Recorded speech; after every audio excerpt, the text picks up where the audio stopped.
Salve, salve, amantes do automobilismo na Bahia. Eu, Alex Russo, mais uma vez aqui em mais um vídeo para a nossa série do Oshicar 071, a nossa série Lendas da Arrancada na Bahia. Na semana passada estivemos com o Odi e saímos de lá com uma proposta de fazermos mais uma entrevista com preparadores ou com pilotos de motores a ar. Os contatos foram feitos, infelizmente não surtiram o efeito que precisamos. Então, para compensar vocês, trouxemos uma lenda especial da arrancada na Bahia. Um cara que já foi campeão brasileiro de arrancada. Tem a alcunha de Dedé Maluco. E no decorrer da entrevista a gente vai perguntar a ele por que esse apelido. André, seja bem-vindo às nossas mídias sociais. Obrigado galera que nos assiste agora nesse momento. E vamos lá, para mais uma etapa aí. André, que eu tenho o prazer de, como eu disse a Júnior, CB15 e a Gregório, essas coisas a gente nem diz, né? A gente se conhece há mais de 20 anos. Sim. De arrancada, de lavar carro no Agujá. André, que é piloto de arrancada, começou a ter aqui campeão brasileiro. Hoje é piloto de off-road, tem um Jeep que vocês vão ver no decorrer do vídeo, é empresário. André, a gente separou, como eu lhe falei, aqui algumas perguntas para que a gente tenha um molde. E aí no decorrer você vai discorrendo de forma que fique mais agradável para você. Quando e como surgiu? Essa é uma pergunta para a gente fazer a todos os nossos entrevistados, né? Como e quando surgiu essa paixão por automobilismo arrancada? Na verdade, isso você não adquire assim, né? Isso vem de berço, né? Nosso pai, na época, sempre mexia com oficina, com carros, e a paixão de toda criança. Tem um veículo, tem um carro, e apaixonado pelo ronco, e qualquer detalhe que você vai fazendo a mais, aquilo ali é uma coisa de louco. E a gente vai crescendo, vai aprendendo as coisas, aí vem as pessoas com os carros, os amigos, e aí começou na época, né, que eu não aconselho para ninguém, pega de rua. Hoje em dia isso é uma coisa altamente banida e reprovada, e foi nossa escola, foi isso, né, sempre a vontade dos roncos, dos motores. Vou puxar pela memória, né?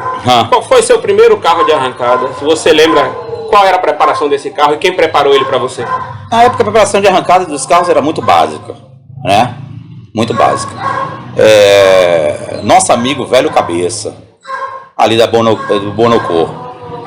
Cabeça tinha uma oficina ali embaixo. Porra, cara. Eu peguei um comando emprestado. Eu tinha um Gol. Foi um Gol. Um Gol 86 motor AP já. Isso foi em 89, 88, se eu não me engano. Na época a gente não botava o comando, botava o calço no comando para dar um levante maior, para o carro dar uma explosãozinha maior, né? Arrancava o escapamento, mexia na carburação, na época os 2E, e a preparação era isso aí, para andar bem. E aí foi desenvolvendo cada vez melhor, e tinha Gilvan que fazia escapamento. Aí daqui a pouco Marcelinho entrou no circuito, que era um dos melhores na época do Pitubão. E aí começou a levar os carros, os carburadores, regulava. E isso aí cada vez mais, e crescendo cada vez mais, e parou onde vocês estão vendo, né?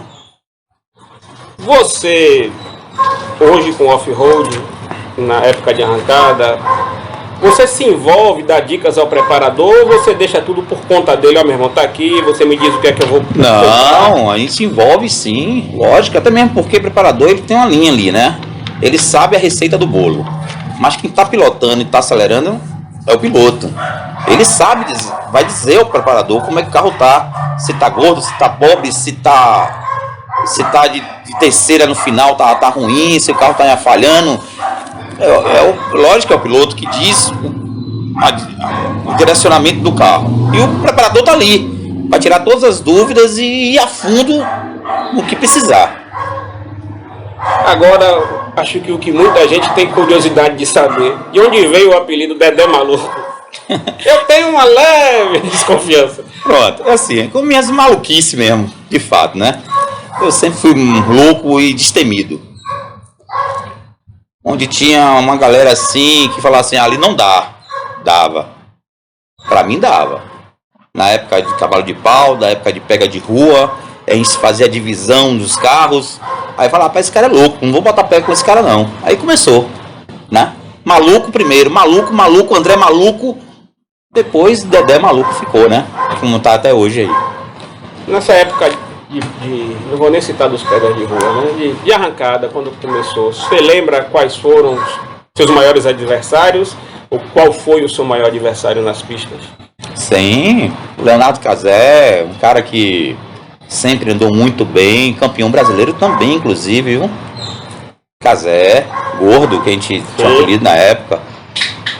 Também saiu do automobilismo, hoje ele faz até bicicross.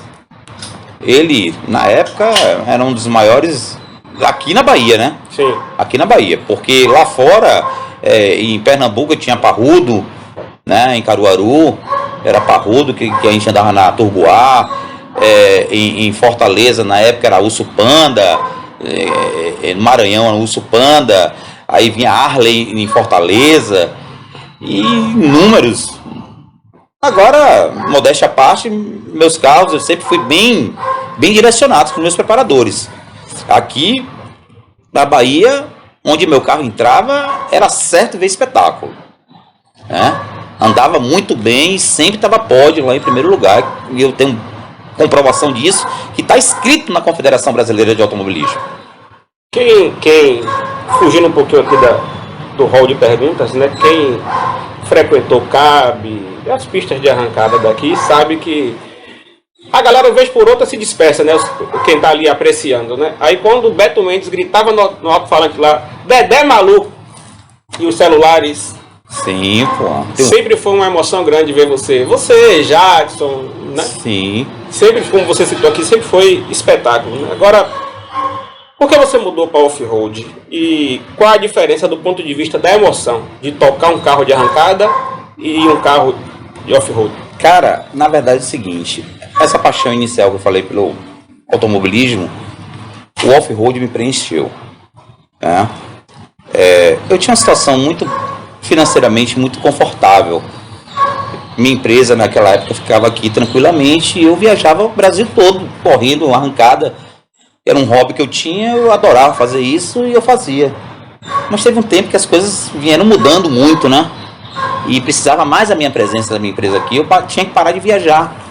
E a coisa foi perdendo a graça desse sentido, porque eu não podia viajar, porque eu tinha que trabalhar, né? Aqui em Salvador não tinha arrancada, né? Aqui, quando tinha arrancada, patrocinada pelo prefeito na época da gestão João Henrique, que pegava a confederação, que fazia aquela panelinha ali, que tinham arrancada. E o espetáculo eram os pilotos e a gente sempre pagava o pato por tudo. E foi me nojando isso, né? Eu comecei a ver muita coisa ali dentro, que eu fiquei sabendo de fontes seguras, né? Que depois eu descobri que não era nada daquilo que falavam, que prometiam, que tinha que ter um autódromo, que tinha que ter uma pista, que tinha que ter uma reta, e nunca teve. A sensação que eu tive naquela época que as provas de arrancada há tempos atrás funcionava mais do que os dias atuais. E cada dia que se passava ia piorando mais ainda a questão da arrancada e o automobilismo, que era uma paixão nossa, era o nosso esporte. E aí eu fui desacreditando, cara. Eu tinha um investimento muito caro no meu carro. Foi aí que veio a ideia de desfazer tudo que eu tinha e fazer um carro com a mecânica forte, que eu pudesse brincar, que naquela época o desafio foi muito bem aceitado, né? Todo mundo tinha carro e andava no desafio. Quando você ia para sua categoria, não tinha carro para andar com você andava sozinho. Não tinha graça. Né? Aquela rivalidade que era dentro de pista, acabou. Todo mundo só tinha um carro, quer dizer, ia rodando para os autódromos, chegava lá, brincava de desafio a noite toda, arrancava várias vezes. Eu falei, pronto, eu vou comprar um carro e vou fazer isso. Na época eu, Serginho e Diego Martinez. Cada um comprou um Civic e um ia colocar supercharger, eu turbo e outro aspirado. Aí, no decorrer do período, eles desistiram no projeto e eu continuei com o meu, que até hoje eu tenho. Hoje mudou, que não é mais desafio, é o burnout, né? Os pegas lançados em aeroporto, que isso para mim me fascinou muito também.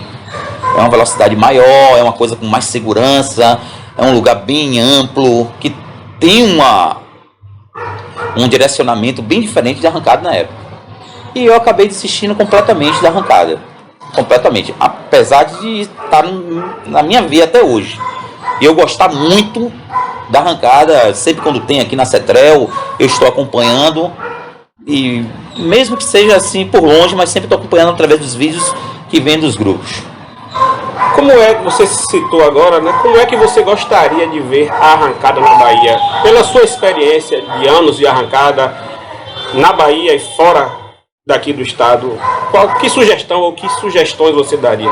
Cara, eu costumo dizer o seguinte, que o automobilismo na Bahia é tão forte, se tivéssemos um autódromo, que eu acho que é uma coisa que não vai ter nunca, eu diria assim, nunca mesmo, porque as ideias aqui são voltadas para outro lado, entendeu? Mas se tivéssemos pelo menos uma pista digna, boa, a nível do sul, uma pista bem bacana mesmo, eu acho que ele dominaria o futebol, sem pretensão nenhuma, porque colocamos a Fórmula Renault no comércio, foi o maior público de rua que colocamos na época.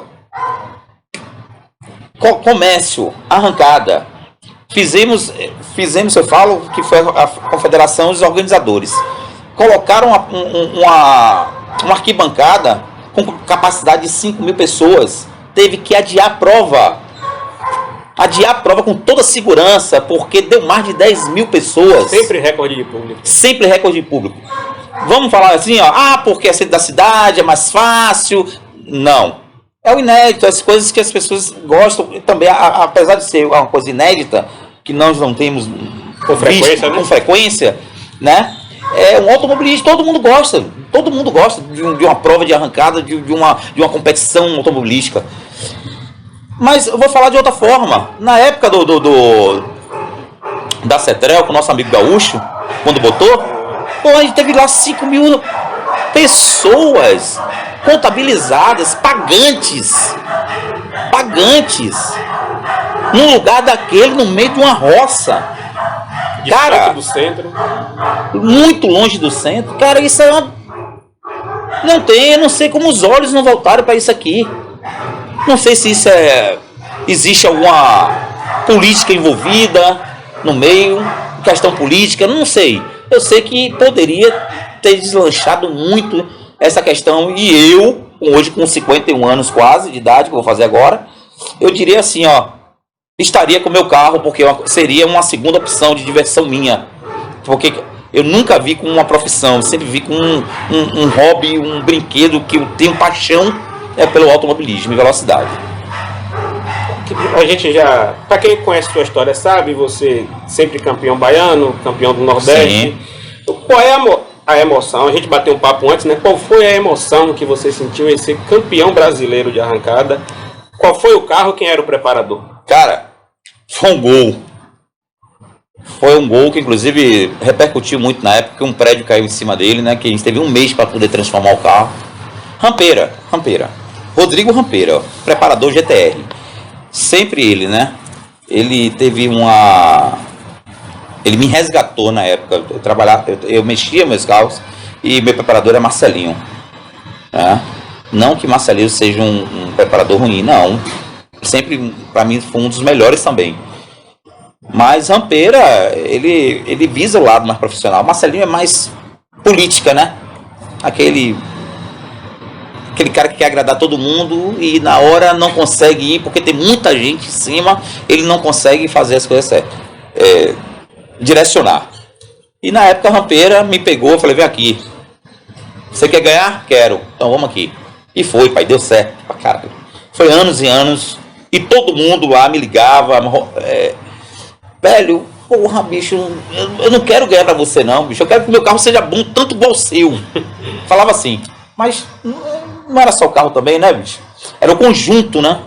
Eu digo isso porque eu sei, porque eu já conhecia meu carro, era uma peça só, eu e ele, porra, e a tocada sempre era igual, E o tempo era um reloginho igualzinho, não tinha como baixar mais nada. E se aumentasse o tempo é porque o carro tinha algum problema. Que você citou no bate-papo antes da entrevista aqui, né? Que é um conjunto de ajustes para chegar no carro ideal. A história da casa que caiu em cima do seu carro, você, porra, eu tinha tudo prontinho ali, a receita já certa. Salvou a mecânica, né? Que a casa caiu do meio para trás. Perfeito. Mas até você comprar um outro carro, para o carro voltar com aquele chão que aquele já tinha. Então não é uma preparação, é um longo de um tempo que você vem e prepara um veículo. Exatamente. Eu falo o seguinte, para você fazer um carro hoje, você tem que desenvolver um projeto. Né? Já vi carros, conheço inclusive muitos preparadores que ficam aí 2, 3 anos fazendo carro. E quando bota na pista, ele não vai para lugar nenhum. Mas ali ele está desenvolvendo um projeto. Ele tem que colocar o carro na pista. Como as pistas daqui da Bahia. Ou você vai para a rua, fazer pega, como digamos assim, né? Para você testar o carro. Ou então você vai para um dinamômetro, que não é a mesma coisa. Você acelera um carro de terceira para ver os gráficos, para sentir o carro, se está disparando. Mas você não vê chão. Você não sente o carro, então você só sente o carro quando o carro está na pista. Então, para desenvolver um carro, demora. Né? Nunca vi um carro sair de uma forma, entrar numa pista e ser campeão.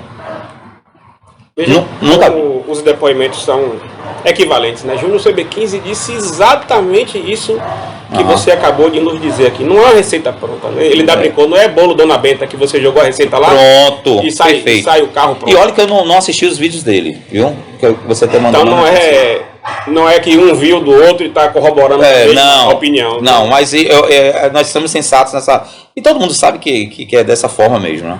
A gente vem dialogando aqui sobre a desunião que tem hoje, né? E aí a gente lembra que daquela época um quebrava, o outro emprestava peça. Aí você citou um exemplo, eu queria que você citasse esse exemplo de novo aqui, para que as pessoas que estão hoje entendam até o que Júnior novamente citou, que somos adversários na pista. Fora dela tem que permanecer e prevalecer a amizade. Perfeito. Gente, quem nos assiste agora, que é piloto, que tem um carro que está começando, não queira ser melhor que ninguém. Certo? A disputa é em pista. Quando você entrar ali, numa pista, você está dentro do seu cockpit ali, e der sinal verde para você arrancar, ali sim você tem que tentar ser melhor do que o do lado. Mas fora daquilo ali, você tem que ser amigo, tem que ter parceiro, você tem que torcer para que as coisas dêem certo, para elas até votarem para você. Na época, Silvano Madeira, nós andávamos muito juntos, até o nosso ramo é a mesma coisa desde a época que a gente começou há 30 anos atrás, que é comércio de veículos usados. Ele tinha um Passat Pointer na época, 85, 84, não me engano, e eu tinha um Gol 86, 87, e tinha um arrancado em 88, que foi, se eu não me engano, foi lá no Parque de Exposição, 89, uma coisa assim. Um dia anterior, o carro dele deu um falhamento. Ele bateu na minha porta, porque ele não tinha mais ninguém para poder fazer o serviço, que a gente tinha que estar cedo no outro dia na arrancada. Ele, porra, cara, meu carro tá falhando aqui, eu não sei o que foi que houve, porra, você pode me ajudar? Peguei minhas ferramentas, desmontei o carro dele todo, a gente descobriu que era uma vela ruim, a gente trocou a vela, o carro dele ficou bom. E naquele dia, ele botou comigo e me levou. Você entendeu como são as coisas? Se fosse outro e a guarda arrancou, pô, eu ajudei. Poderia ter quebrado, inclusive o carro não, ele é meu concorrente direto. Rapaz, não sei não. Ou então vou prejudicar você aqui para você não andar, porque vou ter mais chance de ganhar lá na frente. Mas não, pô, meu amigo, eu queria que ele se desse bem, que o carro dele andasse bem, entendeu? É o que está faltando hoje, a união dos pilotos, para que as coisas aconteçam de verdade. Para finalizar, né, o tempo, a gente começou o bate-papo, já estava claro, já está escurecendo, já tá começando a escurecer. Eu fico muito feliz com essa mídia social que eu e meus filhos criamos, né, que está me dando a oportunidade de rever bons amigos como você, como o Gregório, certo, como o Júnior. Alguns a gente não vai poder ver mais, né, como o Corrales, que já se foi. As grandes lendas. A gente, antes de passar a palavra para você, para que você dê suas considerações finais, ainda vamos ver Dedé maluco na pista de arrancada novamente? Cara, é uma pergunta que eu me faço sempre. É uma pergunta que muita gente me liga também perguntando.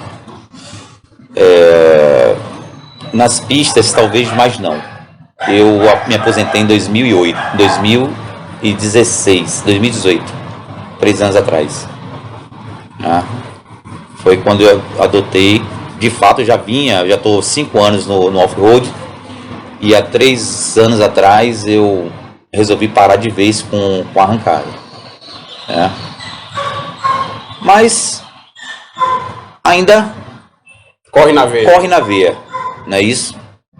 Posso voltar sim, mas se algum dia nós tivermos uma pista aqui digna aqui na Bahia. Eu lhe entendo quando você citou aqui, né, que você tem patrocinadores, né, pessoas que investem, e para você botar um carro numa pista que não lhe dê a possibilidade de seu carro desenvolver aquilo para que ele foi projetado, então termina você perdendo esses patrocínios, perdendo os incentivos. Eu já corri em pistas no Nordeste que eu tive que matar a potência do meu carro para o meu carro enquadrar na pista. Você entendeu? Quando a potência é muita, você explode a potência dentro de um carro, dentro de uma pista, que você perde completamente a sua tocada. Mas, digamos, nossa linguajar, né? Você perde completamente, porque o carro sai de padrão, o giro estoura, você não pode carregar uma turbina, como a gente fazia com o chão grip bacana, com tem mesmo grip numa pista, com os pneus bons. Você não pode, o carro distraciona a pista toda, você vai empurrando, marcha vai empurrando, para o carro desenvolver e o tempo nunca vem. E aí você perde a esperança, pô, você não tem condição de andar numa pista ruim, cara. Piloto, velho, só quer pista, não quer mais nada. Mais nada. Ele quer estar ali, ó, sendo participativo. Ele tá querendo, tá andando, correndo, disputando. E extraindo o melhor que o seu carro tem, né? Extraindo o melhor que o seu carro tem, exato. No final de tarde, você pega o papel lá, você vê que você fez um bom tempo, porra, isso aí é uma satisfação de um trabalho, é tudo, né? Para finalizar realmente aqui, eu vou fazer uma pergunta, como eu sei que ele é um cara que não mente, né? Eu vou dar um exemplo aqui, você me confirma. Um dos porquês de Dedé Maluco. Você fazia volta no Algum Já quando lavava carro? Eu nunca vi você fazer volta. E você ia lá em cima, manobrava, né? Como se diz. É a manobra rápida. Deco, meu irmão, sempre, muito obrigado pela sua disponibilidade. Abrir o galpão aqui onde você hoje guarda o seu Jeep. Uma área fenomenal, vocês vão ver no vídeo. Tudo muito organizado. Tudo no seu devido lugar, nada é bagunçado, apesar de ser um lugar onde as pessoas limpam e preparam seu Jeep, seus carros de off-road. Está tudo muito limpo, tudo muito organizado. Agradecer a vocês que nos assistem. Esse canal, como a gente conversou aqui antes, o intuito é fortalecer para que a arrancada seja um dia forte, como o André correu em outros lugares e viu as pistas, viu a organização, que aqui se torne esse lugar e que a gente atraia novamente pilotos como o André que deixaram. Eu sei que quando ele disse assim, não vou correr mais não, deve ter um bocado de gente. Graças a Deus. E queria dar uma palavra final também, agradecer a você, Urso, pela essa tomada sua aí de querer resgatar também os pilotos antigos e mostrando a história, né? Para muitos que não viveram, pelo menos contando de uma forma com cada um. E falar pra galera que tá chegando aí, gente, pra ter união. Não adianta só correr, não, pô. Chegar lá, botar o carro pra correr. Vamos melhorar, pô. Vamos melhorar a pista, vamos ser unidos. Pô, a gente tá precisando disso aqui, de união, né? E um abraço a todos aí e até a próxima, se Deus quiser. Gente, segue a gente lá no Instagram, Oshicar071. Nossos vídeos saem uma parte no Instagram por limite de tempo e aí a entrevista na íntegra você acompanha no canal do YouTube. Durante o decorrer da semana, esse vídeo de André vai ao ar na terça-feira a partir das 18 horas e no decorrer da semana anunciaremos quem será o próximo entrevistado. Fiquem com Deus e até o próximo vídeo.